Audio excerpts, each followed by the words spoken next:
అరుణాచల్ ప్రదేశ్ రాజధాని ఇటానగర్లో క్లౌడ్ బెరస్ట్ కారణంగా కుండపోత వర్షం కురిసింది. దీంతో వరదలు పోటెత్తి కొండచర్యలు విరిగిపడ్డాయి. గత వారం నుంచి భీభత్సమైన వానలు పడుతున్నప్పటికీ ఆదివారం క్లౌడ్ బెరస్ట్తో కురిసిన వర్షానికి కొండచర్యలు విరిగిపడ్డాయి. నేషనల్ హైవే 415పై వరదల ప్రభావం పడింది. దీంతో ఇటానగర్లోకి రాకపోకలకు తీవ్ర అంతరాయం ఏర్పడింది.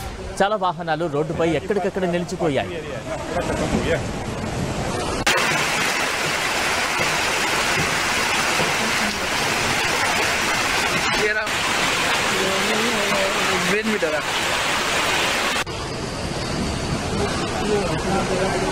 वो एनर्जी पार्क का पार्किंग एरिया है ना, पूरा खत्म हो गया।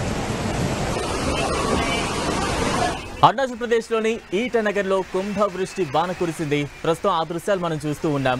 415 రహదారి అయితే పూర్తిగా స్తంభించిపోయిన పరిస్థితి. రాకపోకలకు తీవ్ర ఇబ్బందులు ఏర్పడుతున్నాయి. మొత్తం రహదారులు, హైవేలు అన్నీ కూడాను నీటితో నిండిపోయి నదులను తలపిస్తున్న సిచ్యువేషన్సే అరుణాచల్ ప్రదేశ్లో కనిపిస్తూ ఉన్నాయి. ఈటానగర్లో కుంభవృష్టి కారణంతో మొత్తం నదులు తలపిస్తున్నాయి రహదారులన్నీ కూడా. వాహనదారులు తీవ్ర ఇబ్బందులు పడుతున్నారు. లోతట్టు ప్రాంతాల ప్రజలైతే అనేక సమస్యలకు గురవుతున్న సిచ్యువేషన్స్ కనిపిస్తూ ఉన్న సిచ్యువేషన్స్ అయితే మనం చూస్తూ ఉన్నాం. అరుణాచల్ ప్రదేశ్ను కుంభవృష్టి అతలాకుతలం చేస్తోంది. ప్రధానంగా ఈటానగర్లో సిచ్యువేషన్స్ మనం చూస్తూ ఉన్నాం. అనేక వాహనాలు ఈ వరద నీటికి కొట్టుకుపోతున్న దృశ్యాలు ఎక్కడికక్కడ కనిపిస్తూ ఉన్నాయి. వరదల కారణంగా వేలాది మంది ప్రజలు నిరాశలవుతున్నారు. ఇంట్లోకి నీరంతా చేరిపోవడంతో ఎక్కడ ఉండాలో అర్థం కాని సిచ్యువేషన్స్.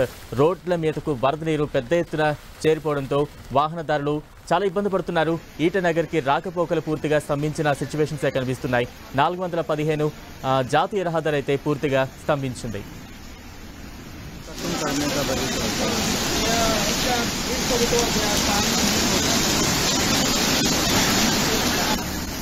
రాకాసి వరదల కారణంగా అనేక ఇళ్లు నేలమట్టమయ్యాయి. వాహనాలు కొట్టుకుపోయాయి. వరదల కారణంగా వేలాది మంది నిరాశ్రయులయ్యారు. కుండపోత వర్షాల కారణంగా ప్రజలు తీవ్ర ఇబ్బందులు పడుతున్నారు. రోడ్లపై నీరు నదిలా ప్రవహించడంతో వాహనాల రాకపోకలు నిలిచిపోయాయి. ప్రజలు ఇళ్లలోకి వరద నీరు చేరడంతో తీవ్ర అవస్థలు పడుతున్నారు. వర్షాలు, వరదల కారణంగా కొండచర్యలు విరిగిపడే అవకాశం ఉన్న నేపథ్యంలో వాటి పరిసరాలకు, నదుల వద్దకు వెళ్లొద్దని ప్రజలకు అధికారులు హెచ్చరికలు జారీ చేస్తున్నారు. ఇప్పటికే సహాయక చర్యల కోసం 7 ప్రదేశాల్లో ప్రత్యేక శిబిరాలను ఏర్పాటు చేశామని వెల్లడించారు.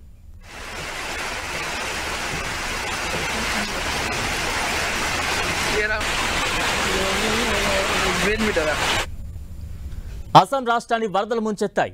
అతి భారీ వర్షాలు, వరదలతో అక్కడి ప్రజలు నానా అవస్థలు పడుతున్నారు. ఇళ్లు పూర్తిగా వరదల్లో కొట్టుకుపోవడంతో ప్రజలు తమ ఇళ్లను వదిలి బయటకు వెళ్లాల్సిన పరిస్థితి ఏర్పడింది.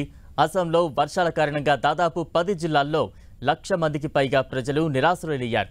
వరద ప్రభావిత జిల్లాల్లోని 27 రెవెన్యూ పరిధిలోని 968 గ్రామాలు పూర్తిగా వరదల్లో మునిగిపోయాయి. వరద బాధితుల కోసం 134 సహాయక శిబిరాలను ఏర్పాటు చేశారు. 134 రిలీఫ్ క్యాంపులు, దాదాపు 94 రిలీఫ్ డిస్ట్రిబ్యూషన్ సెంటర్ల ద్వారా బాధితులను ఆదుకుంటున్నారు. బరాక్లోని కరీంగంజ్లోని కుషియారా నది ప్రమాద స్థాయి మించి ప్రవహిస్తోంది.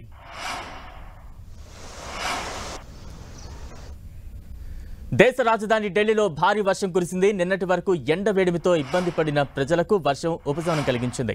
ఘజియాబాద్, నోయిడా, ఫరీదాబాద్, గురుగ్రామ్ సహా ఢిల్లీలో వాన కురిసింది. ఢిల్లీ ఎన్సీఆర్లో వర్షం దంచి కొట్టింది.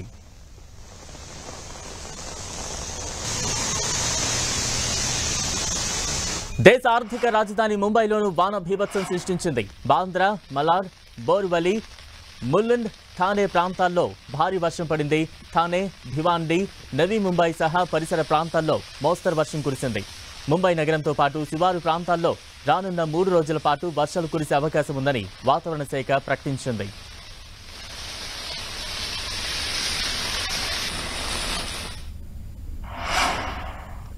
రుతుపవనాల ప్రభావంతో పశ్చిమ బెంగాల్లో వర్షాలు మొదలయ్యాయి. కోల్కతాతో సహా దక్షిణ బెంగాల్లోని అనేక జిల్లాల్లో మోస్తరు వర్షాలు పడ్డాయి. నిన్న పశ్చిమ బెంగాల్ రాష్ట్రంలోకి రుతుపవనాలు ప్రవేశించాయి. రుతుపవనాల రాకతో అక్కడక్కడ మోస్తరు వానలు పడుతున్నాయి. అయితే రానున్న 2 రోజుల్లో వెస్ట్ బెంగాల్లో భారీ వర్షాలు పడే సూచనలు ఉన్నాయని వాతావరణ శాఖ పేర్కొంది.